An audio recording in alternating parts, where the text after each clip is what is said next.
calculations.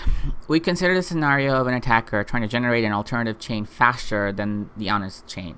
So alright, let's assume there's a hacker who somehow got like all the magic power, all the computer power, right? And is trying to generate an alternative chain faster than all the honest computers are. Even if this is accomplished, it does not throw the system open to arbitrary changes, such as creating value out of thin air or taking money that never belonged to the attacker in the first place. Okay, so even if this happens, it doesn't really harm the system. Okay, money can't be printed out of thin air, and the attacker can't get the money that was never his. Nodes are not going to accept an invalid transaction as payment, and honest nodes will never accept a block containing them. So computers aren't simply going to accept any invalid transactions as payment, right? And honest nodes or honest computers are never going to accept blocks containing invalid transactions. An attacker can only try to change one of his own transactions to take back money he recently spent. So the attacker has actually two options: join and help the network, or try to take some of the money back that he himself recently spent. The race between the honest chain and the attacker chain can be characterized as a binomial random walk.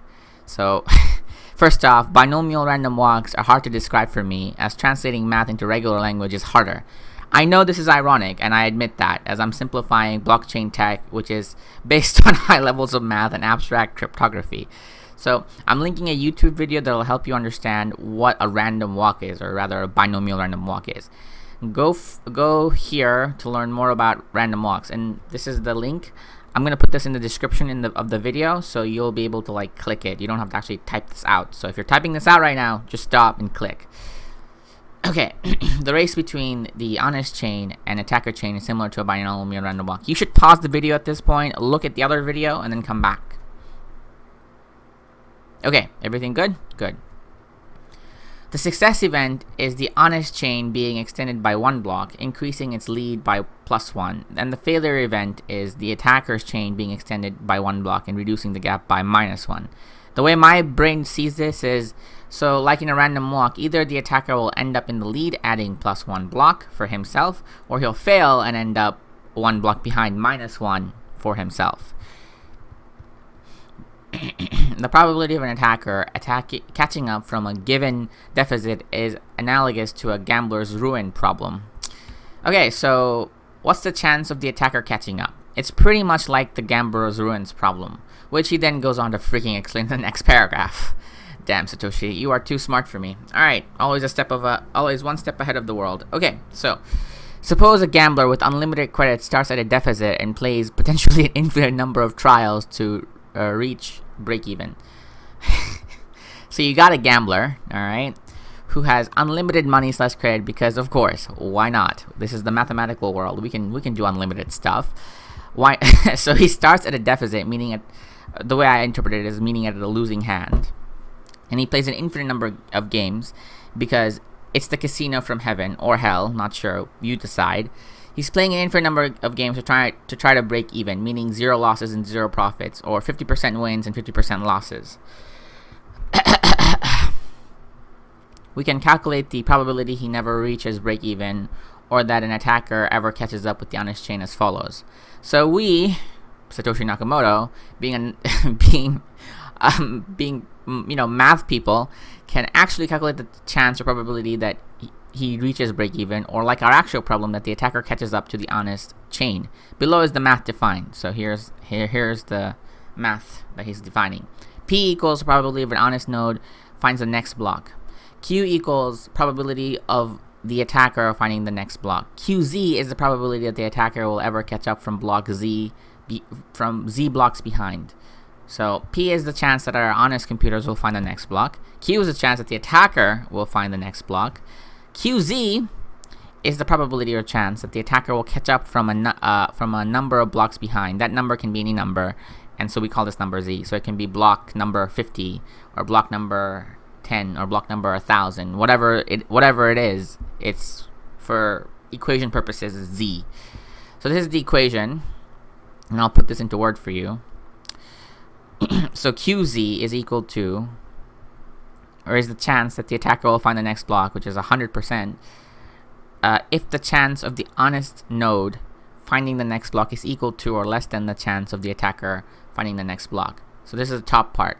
So what he's saying is, if P, the honest chain, is the honest people on the honest chain, if they're less powerful than Q, then the chance of Q finding the block is 1, which is 100%.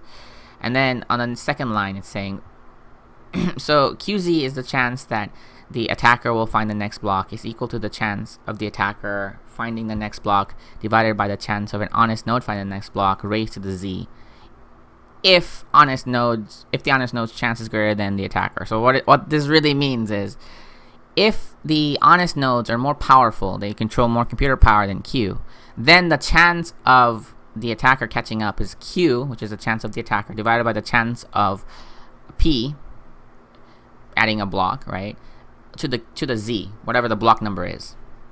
Make sense? I hope it makes sense. That's how my mind sees it.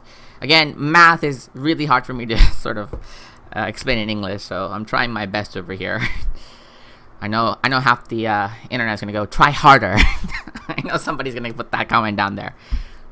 Given our assumption that P is greater than Q, the probability drops exponentially as the number of blocks the attacker has to catch up with increases. So he's saying, so we assume the honest node has, or the chance of the honest node adding more blocks is greater than the chance of the attacker node adding more blocks. So the chance of the attacker nodes catching up drops exponentially, right, to 0 as the block number increases.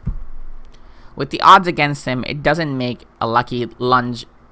With the odds against him, if he doesn't make a lucky lunge forward early on, his chances become vanishingly small as he falls further behind. So basically, the odds are literally and mathematically set against this attacker. If he isn't lucky early on, he falls so behind that he becomes kind of irrelevant. Like, it doesn't really matter what he does. We consider how long the recipient of a new transaction needs to wait before being sufficiently certain the sender can't change the transaction. So now the question is time. How long does somebody receiving Bitcoin have to wait until they can be certain that the sender can't change the transaction? We assume that the sender is an attacker who wants to make the recipient believe he paid him for a while. We assume that the sender is an attacker who wants to make the recipient believe he paid him for a while, then switch it to pay back to himself after some time has passed. So we make the assumption that the sender is really an attacker who wants to double spend the money and pay himself back after some time passes. The receiver will be alerted when that happens, but the sender hopes it will be too late.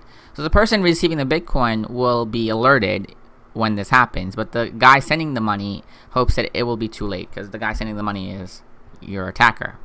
The receiver generates a new key pair and gives the public key to the sender shortly before signing. So the person receiving the money is clever. He makes a new Bitcoin address and gives the sender the new public key, which is the Bitcoin email address, before signing it.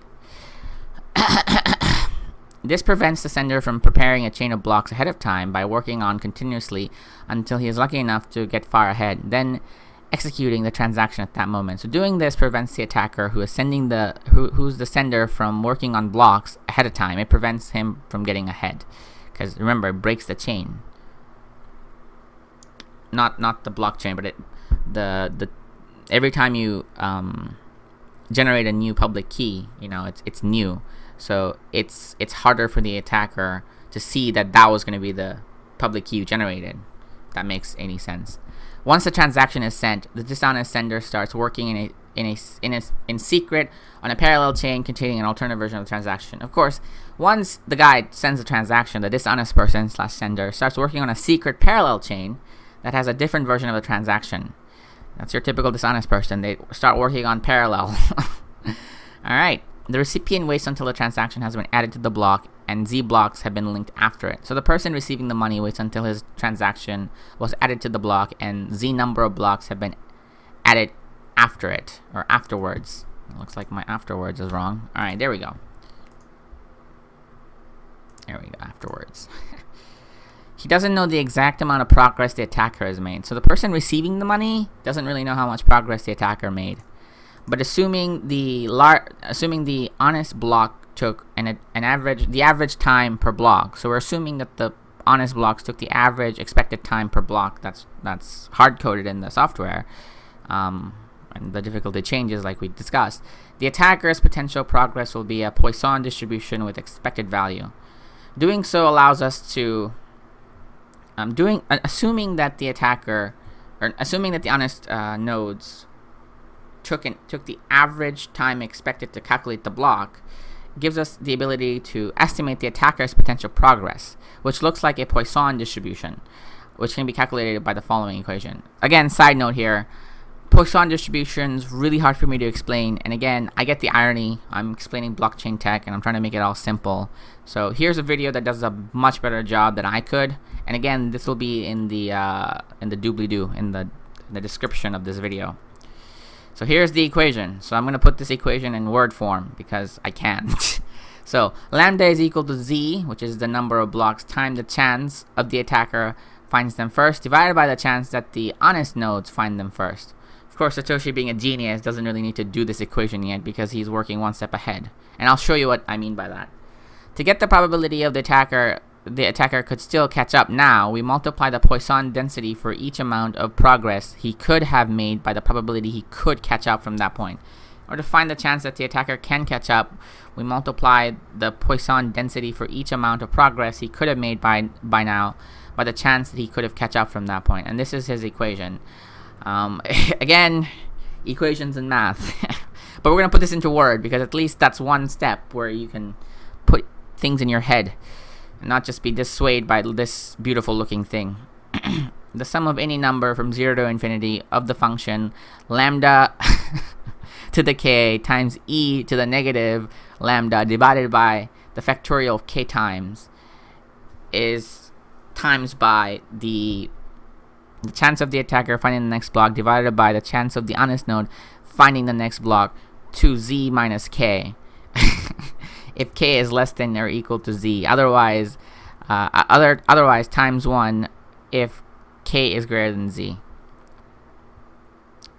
So this function times this thing, and this function times this thing if k is greater than z. So what is k? Let's look at k. Where did he? We'll figure out what k is next. God, he does math like a boss. Satoshi Nakamoto is the king. Like, seriously, this guy. I want to meet him. Actually, everybody wants to meet him. Okay, rearranging to avoid summing the infinite tail of the distribution. So he's saying, look, math with infinites are tricky as ducks, so I rearrange it to not deal with infinites, but z, which is the finite number for our purposes. So it's the number of blocks. We rearrange it. So I'll put this again into word form. 1 minus the sum of k, sum of a number from k, which equals to 0, to a number called z, not x, of the function lambda to the k times e to the negative lambda over factorial of k times 1 minus the chance of the attacker finding the block divided by the honest node finding the block to the z minus k. Converting it to code. So he's saying, yeah, I'm Satoshi the Duck Nakamoto. I do math in C code because that's how baller I am. And so he puts all this stuff into C code, which I guess is the most baller thing you can do. Plus, it's so much easier. I mean, once you know what you're doing, like, you just put it into the computer and you're good to go. So C code for everybody to see in the calculations. Running some results, we can see the probability drops off exponentially with Z. So once I did this, I meaning Satoshi Nakamoto, the results were the chances drops off to exponentially with Z, meaning that an attack on the network is kind of stupid and B is negligible as the network grows. That's what it means. Like, all this math that you saw, that's all it's saying. But hey, it's a beautiful way of saying it. Mathematically backed, yo. And here's more of his results, which is just fantastic. Solving for P equals less than 0.01. So he solves for P that's less than 0.01. So those are your probabilities. You can actually find the paper and read this now on your own.